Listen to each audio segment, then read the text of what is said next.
it's Joe. I'm back with another project. Today's project will feature the new September release bamboo backdrop die, and the size is a little bit under an A2 size, and the stamp set I'll be using is Wok On by Scrappiness. To begin the video, I will be coloring the images with Copic markers, and this time around I'll just have music playing while I color.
Now I'm going to construct the card. So here is the bamboo backdrop die for the September release.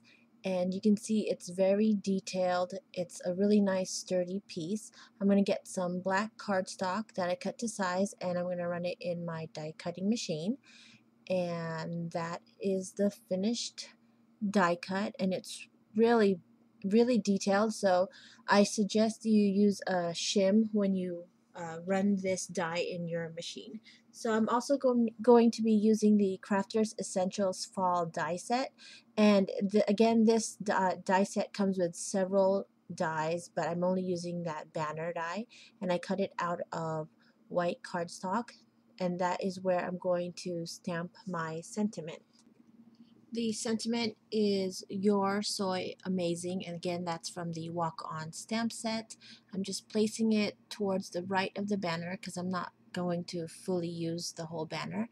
I'm taking my Memento Tuxedo black ink, and I'm just getting a good impression on that image, and I run it twice so that the ink will be nice and bold. Then I'm going to get a Copic marker. I'm going to use, first I start with R24 to color it red, but then later I look at it and I want a more deeper red, so then I go with the color R27, and that is just a richer red for me to go with the images. And then I just run the Copic marker on the edge of the die cut, and now I begin to assemble the card. Now I'm going to get a piece of white cardstock. It's about 1¼ inch, and then I'm just going to place it on the left side of the bamboo die and trim off the excess. Then next I'm going to get some dimensional foam adhesive and lay it on the back of that strip. And then also I'm going to get some more of that adhesive and cut strips to fit the back of the bamboo so that it's more stable. So after all that adhesive, I go ahead and adhere it to the base of my card. And I really like the size of this bamboo backdrop die because it leaves about, I think, a 1/16 of an inch border, so it's a nice border even though it doesn't cover up the whole card base. So now I'm going to assemble the rest of the card. Here I'm attaching the sentiment "You're So Amazing," and again I'm not using the whole banner, so I snip off the end of that banner, and then I start to adhere the colored sushi images to the card, and I'm using the SIG liquid two-way glue, and again I love using that adhesive because it gives me a little wiggle room to adjust the images if I don't put it in the correct spot. So one by one I start stacking the sushi images, and first it's that shrimp roll, then it's the, let's say, California roll, the spam musubi, avocado roll, and that cute little heart roll, and then lastly the last roll with the fish eggs, and then at the very top the wasabi. So yeah, that's it. And then also at the end I wanted to add some sparkle, so I used some yellow stickles, the glitter glue, and then just a little egg drops there, and then last stickles I use is orange, and I put it on all the orange colored pieces on the sushi except for the shrimp image. So that is my card for today. Thank you guys so much for watching. I hope you didn't mind the music on the coloring portion of the video, and I hope you've enjoyed the September release for Cat Scrappiness, and hope to see you guys soon. Bye!